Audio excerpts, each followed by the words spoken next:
Eu já registrei algumas vezes por aqui a minha impressão de que existe um frisson um pouco exagerado sobre as fake news e afins na mídia como um todo e particularmente na imprensa brasileira, o que só cresce com a proximidade das eleições.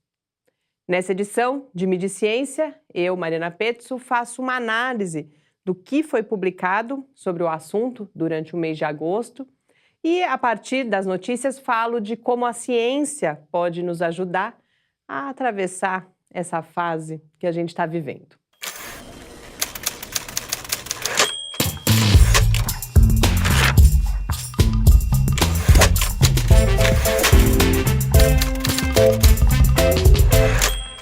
Durante o mês de agosto, para qualificar um pouco a minha impressão de um certo exagero na cobertura sobre fake news, eu anotei sistematicamente e categorizei as notícias sobre fake news, redes sociais e outros assuntos relacionados que foram publicadas nos 4 jornais que eu acompanho diariamente: a Folha de São Paulo, o Estado de São Paulo, o Globo e o Valor Econômico.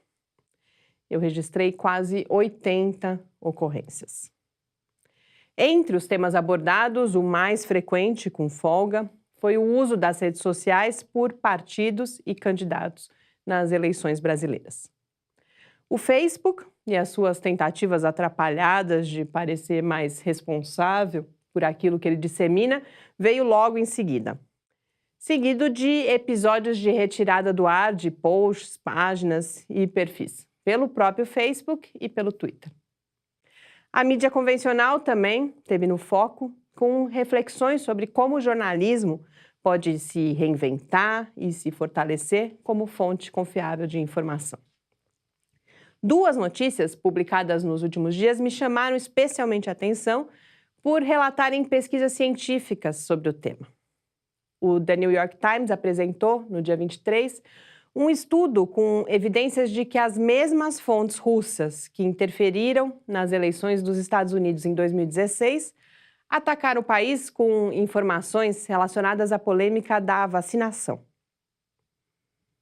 O curioso é que os tweets direcionados à população dos Estados Unidos traziam tanto mensagens identificadas com o movimento anti-vacinação, como informações em defesa da vacina, com um único objetivo, segundo os pesquisadores, de semear a discórdia.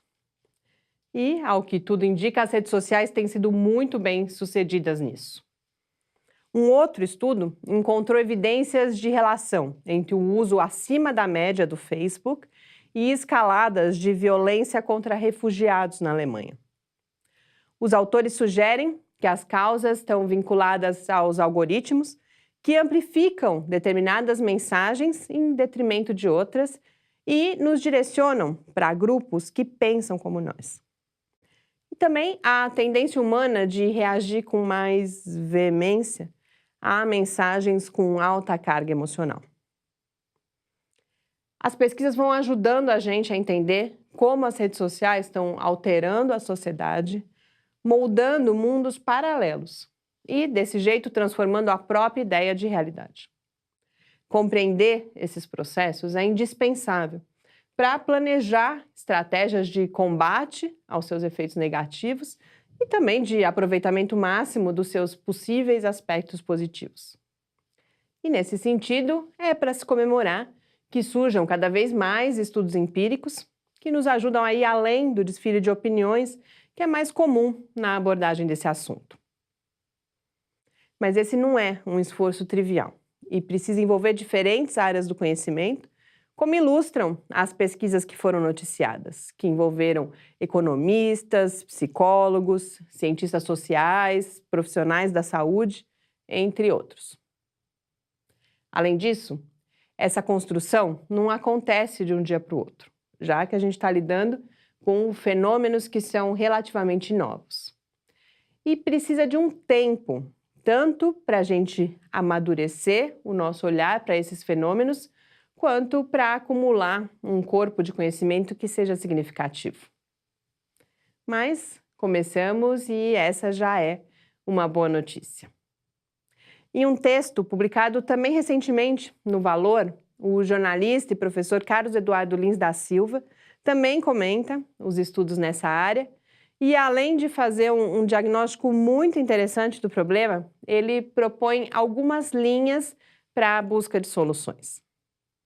Essas linhas envolvem justamente essa construção de conhecimento, a regulação das mídias, a revitalização de instituições como o próprio jornalismo, as escolas e as universidades, governos, partidos políticos, entre outras. E a educação por uma relação crítica com as mídias. Eu recomendo. Boas leituras e até a próxima semana.